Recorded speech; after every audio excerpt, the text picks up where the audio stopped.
What's going on, everybody? Welcome to the North Shore 9 Postgame Show. I am Jim. Joining me today is Neil. Neil, how you feeling tonight after a David Bednar blown save? I mean, conflicted.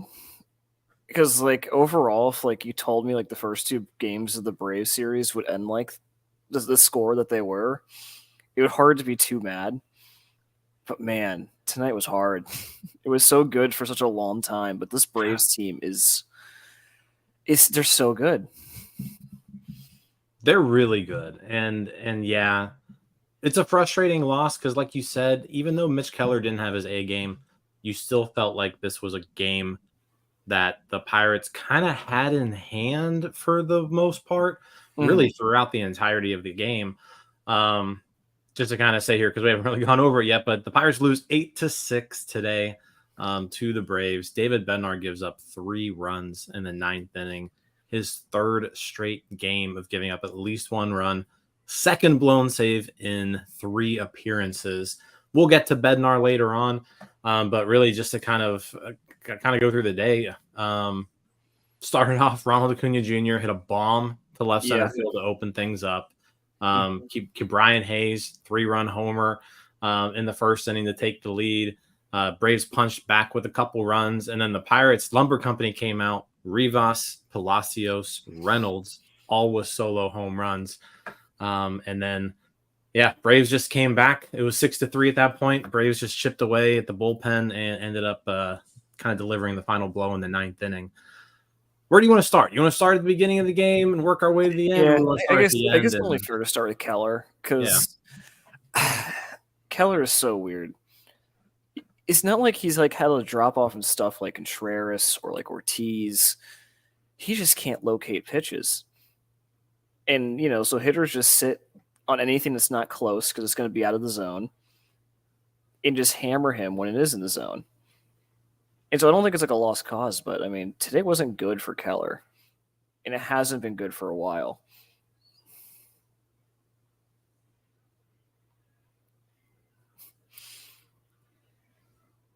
You're muted, Jim. You're muted. Sorry about that. Yeah, he wasn't great today. But this was one of those starts where even when he was on, you looked at it at the end of it and was like, you know what? His stuff wasn't really there. His command wasn't there, but he kind of just powered through it and made it a respectable start. I mean, at the end of the day, 5 innings, 3 runs, you look at 9 hits off of him, only 4 strikeouts. Definitely not the Keller that we're used to. And I think that the main thing I noticed today with him is just not missing as many bats as you're used to seeing. He generated 12 swings and misses today. But it just seemed like a lot of contact by Braves hitters. And, they did some damage off of him. Yeah, it was frustrating, too, because, I can count at least 4 hits that were pretty soft contact that, on a normal night, do not drop in for hits. So, it was better to build off of against a much better team than the last start. But yeah, he doesn't miss the bats. He doesn't strike out as much. And I mean, he's one of the NL leading strikeout guys. I think he's 3rd.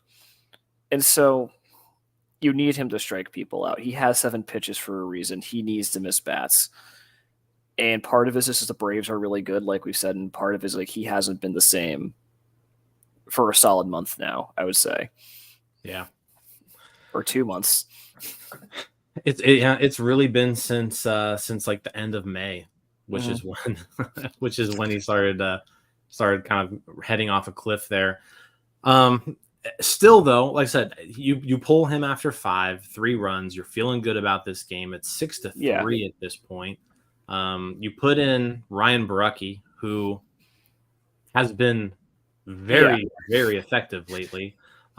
This is kind of his first, road bump, speed bump, whatever you want to call it. But he only gets 1 out in his appearance in the 6th inning.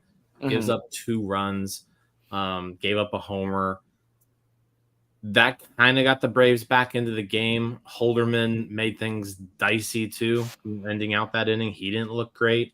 Allowed at least 1 inherited runner to score. Gets out of it though with still the lead.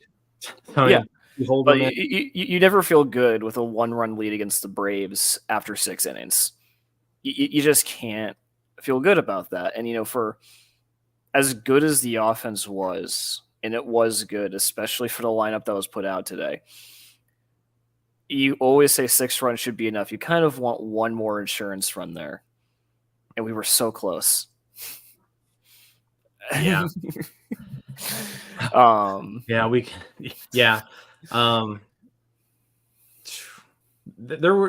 was a lot of like the Pirates could have cashed in more on this, but again, I think they did enough to win this game on the offensive side. But yeah, again, just going to Bednar. Before we get to Bednar, I do want to touch on Andre Jackson a little bit. We've seen him twice. He went 3 perfect innings his first game. Tonight, 2 perfect innings, 4 strikeouts. He looks really good. Like he looks like a dude out there. He looks like what Colin Holderman was advertised to be. And he's able to do it for multiple innings, which is just crazy to me. And obviously, you don't want to like hop to too many conclusions, right? Like you don't want to be like, this guy is the future. But I mean, that stuff is nasty. It's nasty, and when he's commanding it like he has been these 2 appearances, like he's literally been unhittable. Yeah, was it 5 perfect innings? I think they said on the broadcasts. Yeah, 5 perfect so far. That's crazy. Like from a waiver claim that we got like a couple days ago. Like it was really fun to watch him. Like the movement on his pitches was crazy. And I'm assuming his issues in LA were control based. If I had to take a guess, but like he's kind of like Jose Hernandez or like Johan Ramirez, where like when the control is there, they're unhittable. Mm-hmm. I'm just afraid there's going to be a time where the other shoe falls and we're going to start seeing what Colin Holderman did tonight with Jackson. Not to be negative, but like I can't shake that feeling from my head. Yeah, I mean, you look at his numbers just recently, especially his AAA numbers. That's where he spent the majority of his time, and walks have been a big issue for Andre Jackson. Mm-hmm. Now 5 innings, like I said, 5 perfect innings. He's around the zone. That just kind of goes to show you, if the stuff's good enough where if he's throwing it where he wants to, he can get big league hitters out.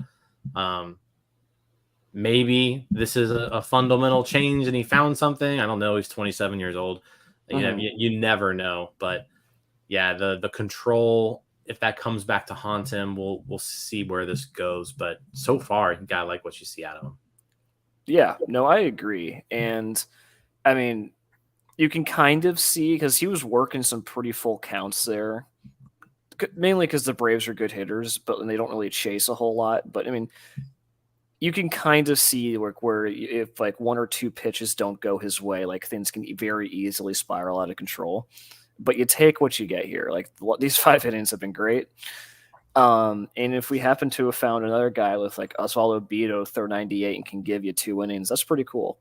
That's a cool thing to have in the bullpen because he basically shut down the 7th and 8th innings, and then Bednar happened.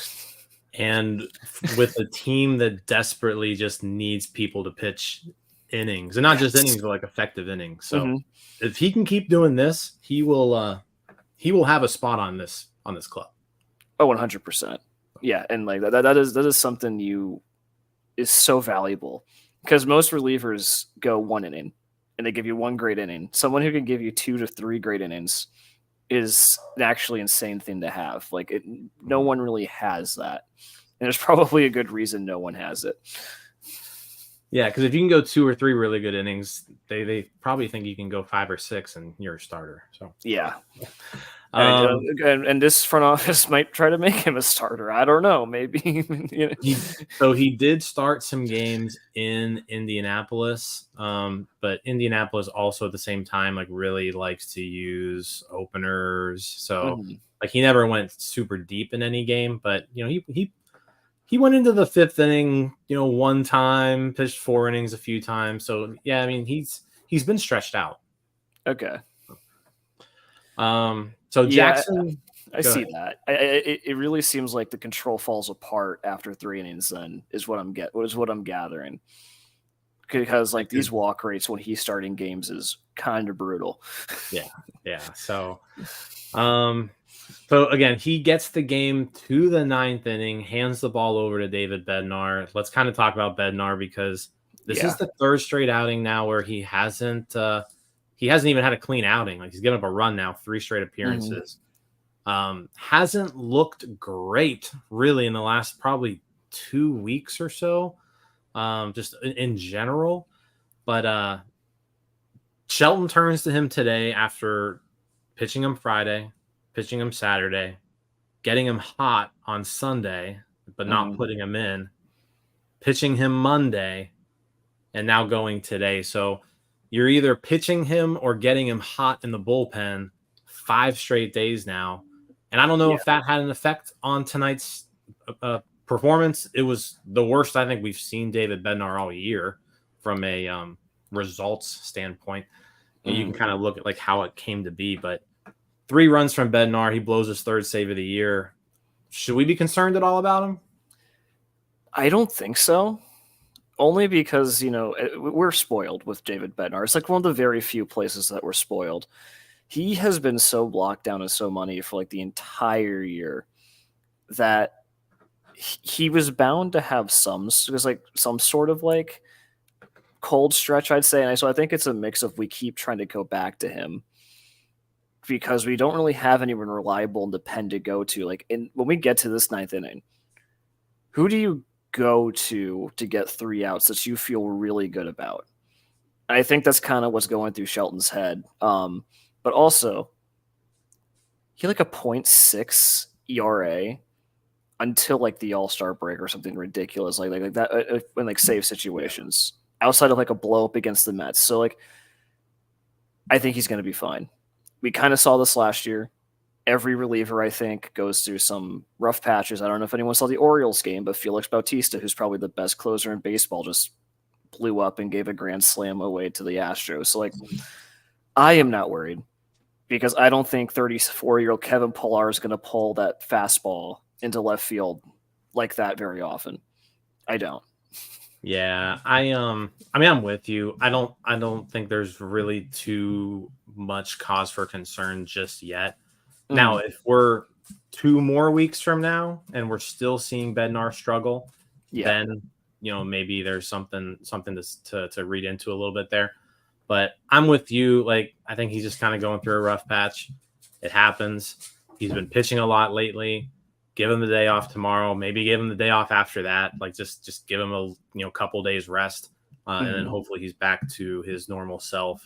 But it does suck though when you have such a lockdown guy like Bednar and you use him in a situation like this, and you now know like Bednar's not available tomorrow. Like he's not available tomorrow. You can't use him tomorrow. Yeah. So it's just like that thing where you really wish you could have taken advantage of your opportunity to win a ball game today. Yeah. Tomorrow, if you're in the same situation, you're not gonna be able to turn to someone like David Bednar. No, and you probably can't call him off for Thursday, but he could really just use a 3-day break. I guess how do we blame Shelton for going to Bednar in the 9th there?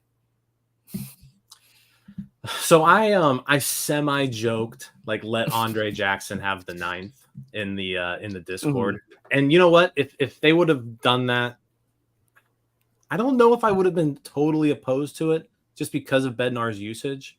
Yeah, But here's the thing: if David Bednar says he's good to go, and like you think he's good to go, then you go with David Bednar. Like he's your all-star. He's your best guy out there.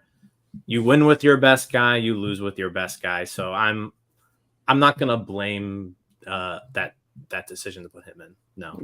Yeah, I'm kind of with you. I think I'm more of the thing where like we already had the burn through so many good relievers who already didn't do well today. So like usually your backup would be Holderman, but he was gone in the 6th. So like I think our options were what?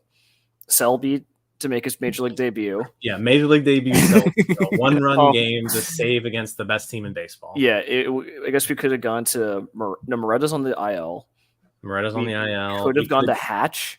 Majinski may be available. Maybe was Majinski, because I don't actually, did Majinski pitch the last 2 days?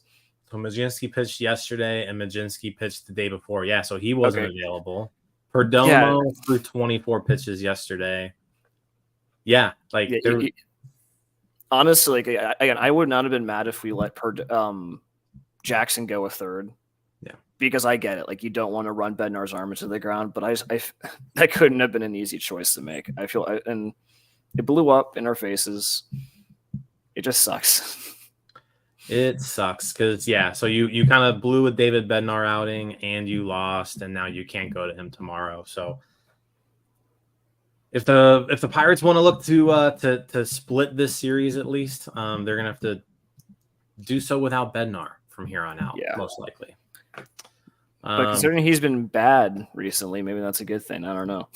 Maybe. Because now you get Majinski back tomorrow. You can try out Selby. You can hopefully maybe have Holderman come on. I mean, I don't know. I still don't know if I want to call Ryan Barucki a good pitcher, but he's been good. He's been good. But Barucki's now on back-to-back days too. So. Oh, okay. So he's good. Yeah, never mind. So it's you'll have Perdomo, Hernandez tomorrow, but you're gonna just have to rely on other guys now to get the job done. Anything else on the pitching before we switch over to the hitting? I don't think so. I think that 6th inning was the thing that killed us, and I hope Acuna is okay. I'll say that much, but I don't have anything else. Actually, we didn't even mention that. So Ronald Acuna Jr. gets hit by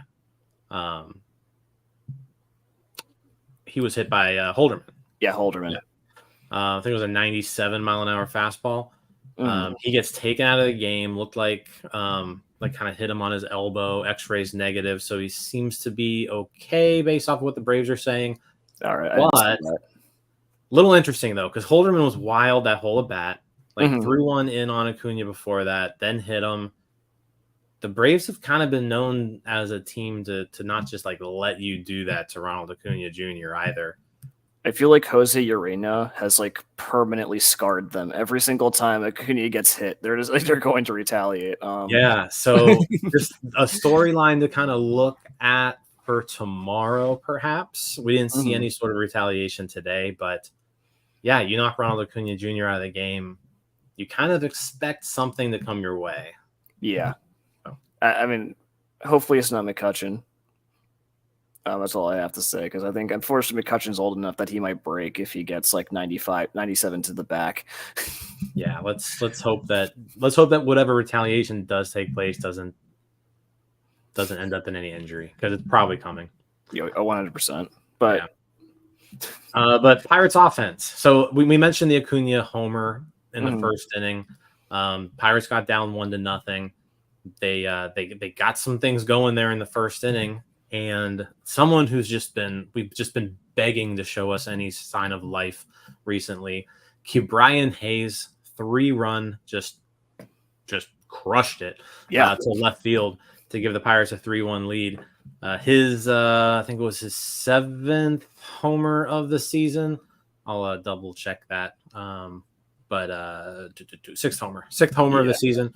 But let's talk about Hayes, because he had a really good game today. He had that homer.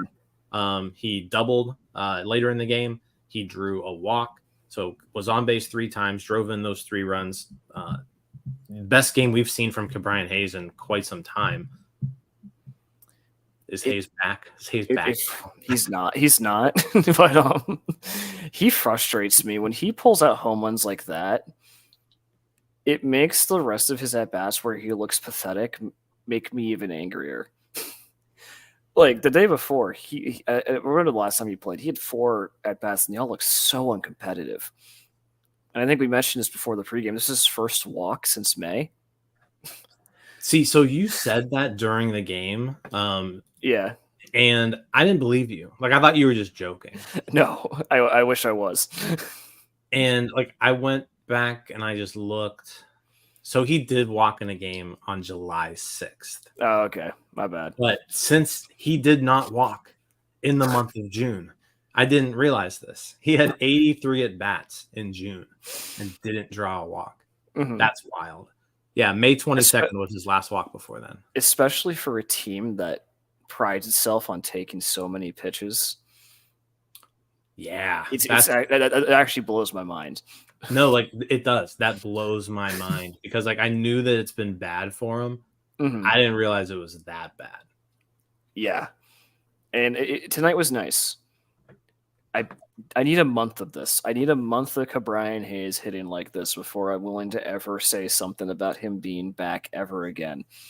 Like, yeah, we've seen these like short spurts where you see these glimpses, and I think that's what makes Ke'Bryan Hayes such. You mentioned it before, like when you see that swing on the homer, it makes him so frustrating because, like, you look at him and you're like, this dude should be able to play baseball. He should be able to hit the ball. And he just shows you those glimpses every now and then, but he can't seem to put things together consistently.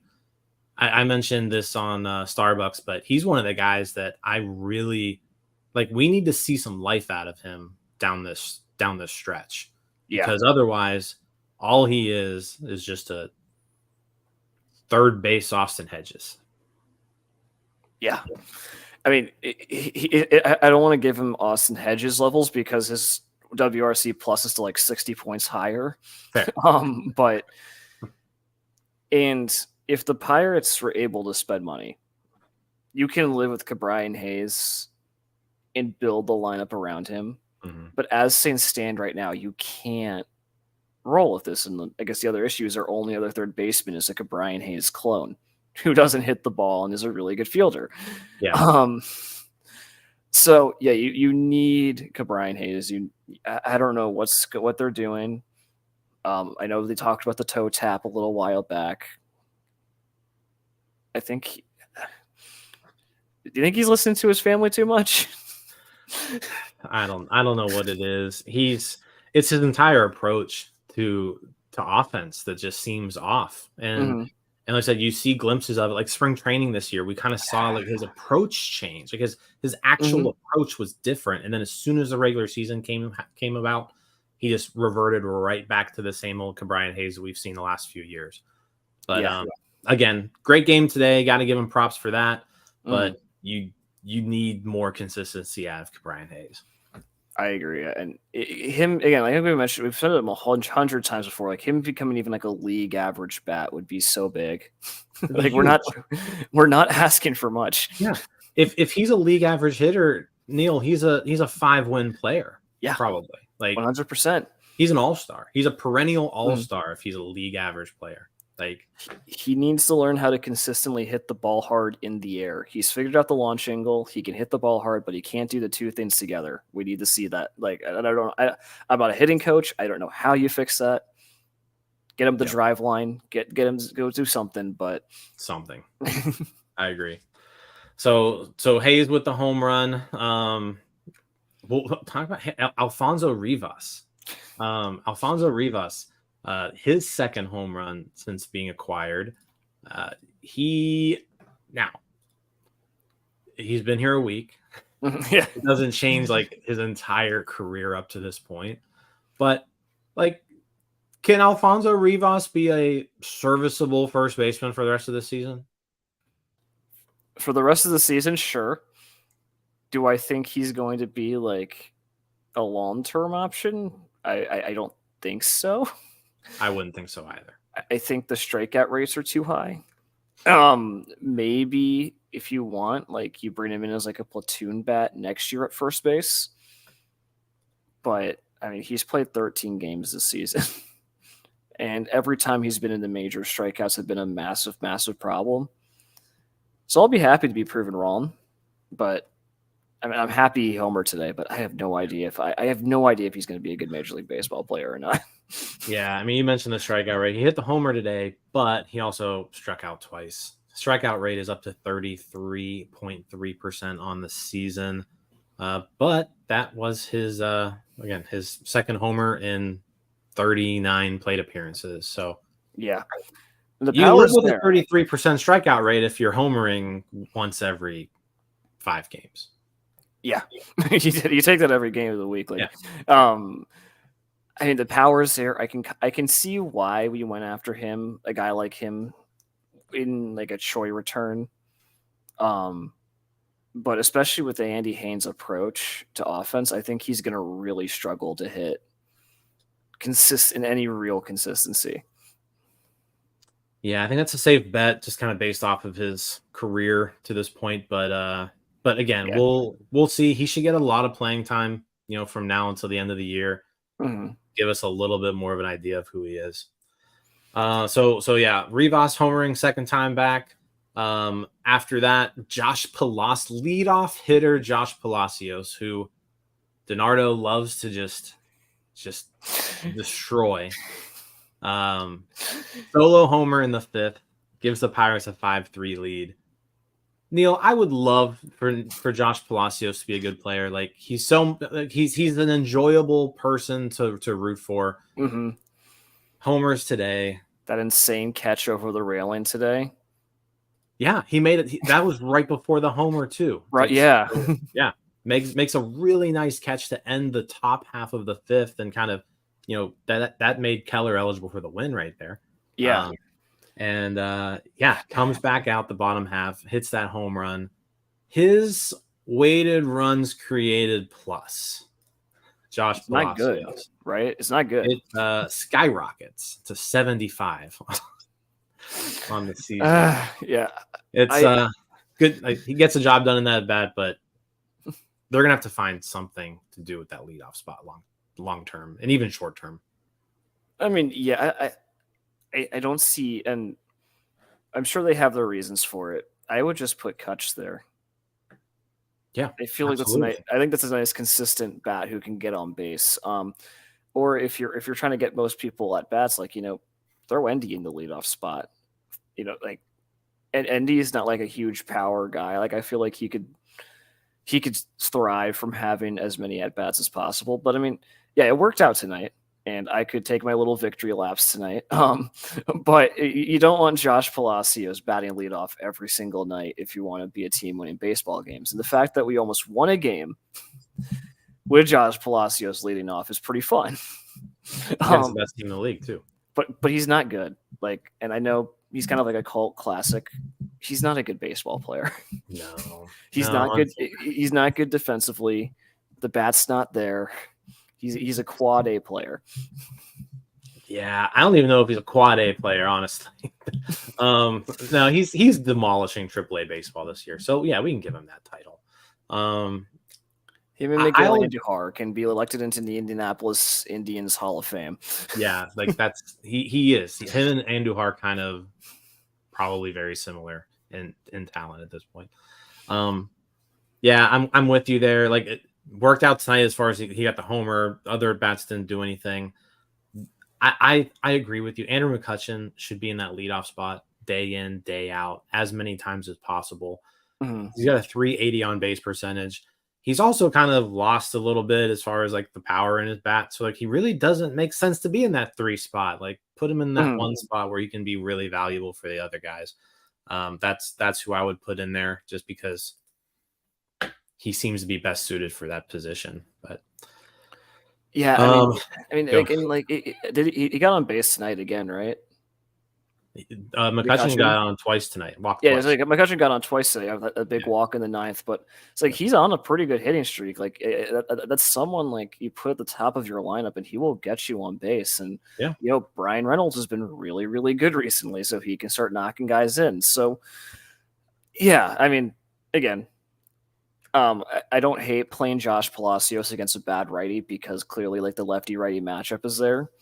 But I also get that, Henry Davis should not be having multiple nights off in a week. And I can either we're trying to win games this season or we're not. And I don't know if you agree with this, but basically what I was thinking is that they are just trying to play as many guys as possible to see what they have. And that's the only rational explanation I can think of for why ND and Davis and Peguero are all getting this many days off. I get that, but like you're giving them days off for people who do you really need to see any more of these guys? Like, do you need to see any more of Josh Palacios? Do you need to see any more of Jason DeLay? Do you need to see any more of names Connor Joe? Like, you don't have to. Like Connor Joe, I think is one of the better players on this team if you look at the roster right now. But you don't need to see any more of Connor Joe. So yeah, I get that, but I also think, especially since like this would be a perfect game if you have to start Jason DeLay at catcher, right? Perfect game to put ND at first base. Absolutely. Yep. But I do think that because we're probably not bringing back Choi or Santana next season, because that almost never happens, they're probably saying, hey, can we fill first base internally with Alfonso Rivas? And the answer is probably no, but they want to see if they can do that. Kind of like a Yoshi Tsutsugo situation a couple years ago, I think. Because, again, I can't think of a better reason as to why you would sit your top guys as often as they are, unless you're just afraid of getting them hurt. I think that's absolutely right. I think they do want to see what they have in Rivas. Like, I'm sure they saw something in him when they acquired him, but I would imagine they're wanting to see as much as him as possible heading down the stretch here. So after Palacios homers, Brian Reynolds, they go back to back. Brian Reynolds has been on a tear. Neil, Brian Reynolds looks like the guy that we want him to look like. He looks so good. He's even showing emotion. He's having fun playing baseball again. Like first time ever. Yeah. No, he's been great. I think he's been playing better in 2 hits and a walk today, by the way. 2 hits and a walk? Nice. 2 for 4 with a walk and a home run today. Yeah, I mean, you cannot ask any more from him. He's hitting the ball hard. He's not striking out as much. I am so happy because he didn't look like himself, and I think he was just hurt. I think that was the big thing. That could have been it. That definitely could have been it. But yeah, this is now like a 2, almost 3 week stretch now where Brian Reynolds is looking really good. Another guy who I mentioned on Monday, like down the stretch, you need more out of Brian Reynolds. Like you need Brian Reynolds to play above that contract that he's getting, because you don't sign Brian Reynolds that contract to be a 2.5 win player for the rest of his career. Yeah, you signed Brian Reynolds that contract to be a 4 or 5 win player for the rest of his career. So and it's not really fair to him, but we're going to stop giving out big contracts if they don't perform to what we need them to perform. So there's a bit of unfair pressure on him. But that's true. I didn't even think of that angle. Like if this doesn't work out, the Pirates are never signing someone long term ever again. Not to $100 million ever. I mean, maybe they do Cruz, maybe, but like, we need him to be good, and he has. And let me put it this way: this has been the worst year since 2020 for Brian Reynolds, and his OPS is 9 points under 800. Like we were spoiled, but we forget he's still a really good baseball player. Yeah, weighted runs created plus up to 113 now on the season, so not quite where he was last year, but he's kind of inching up to that. I think when we really started kind of paying attention to Reynolds and needing to be better, he was kind of hovering around that like 102, 103 weighted runs created plus. So he's getting to a much better spot there. Yeah, and I think you can see it. The Pirates are winning more when Brian Reynolds is hitting the baseball. Like it's not rocket science. Yep, exactly. So that's about it for today's game. Anything else you want to add? No. No, I'm good. I mean, unless you want to talk about Jack Sawinski going 0 for 5 with 2 strikeouts. Yeah. He's been bad for a while now. He's been really bad. So he did get a hit yesterday. He's now 1 for 25 in August. I didn't realize it was that bad. 1 for 25 in August with 1 total base, 1 single. Not even a walk. No, he's got 5 walks. Okay, there we go. I mean, but it's been since July 6th. Like, it has been over a month of this at this point. Yeah, where he has been playing atrocious baseball, and he's not even providing that much value because he's not a good defensive center fielder, and it's not his fault.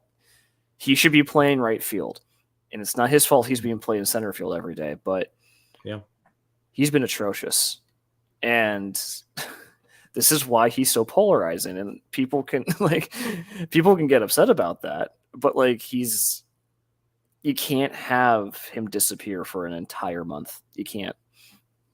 He's the most frustrating. Like, he's going to have a 3-win season unless he continues this for the rest of the year, but he won't. He'll get hot for a 5-game stretch at some point. Yeah. And do what he always does, right? Like, he's going to have a 3-win season this year. He's going to end up with an OPS somewhere around 850, like 825, like in the 800s, right? And you're just so frustrated with this guy because he provides negative value to you 90% of the time. Yeah. But then you look on paper, you look at his stats, and you're like, this should be a good baseball player that you want to see batting in, big time situations. And he's the last person you want to see on a night in, night out basis. Yeah. How much confidence did you have when he came up with 2 outs in the 9th to get anything? None.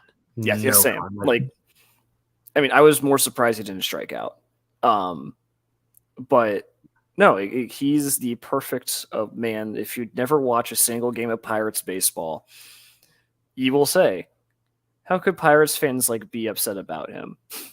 But if you watch the Pirates every single day, then you know that he's good for a week, a month, and in that week he is the best player in baseball.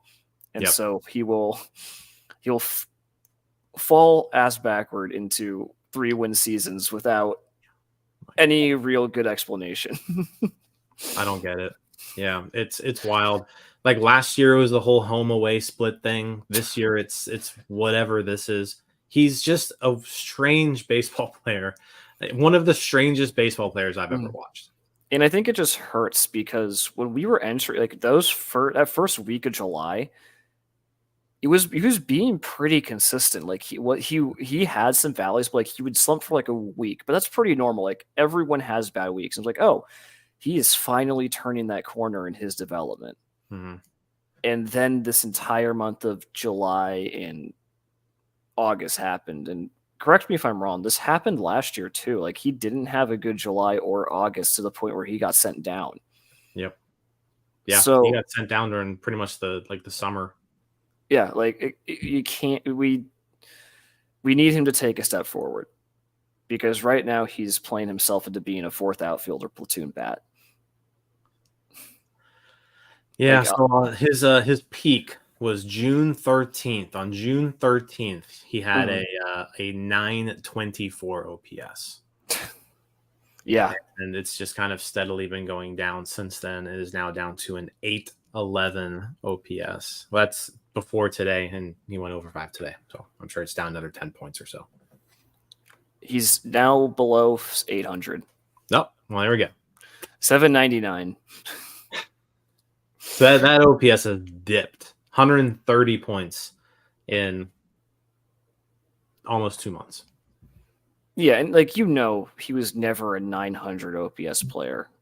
Even in your wildest dreams, he's not that, but this fall has been brutal to watch.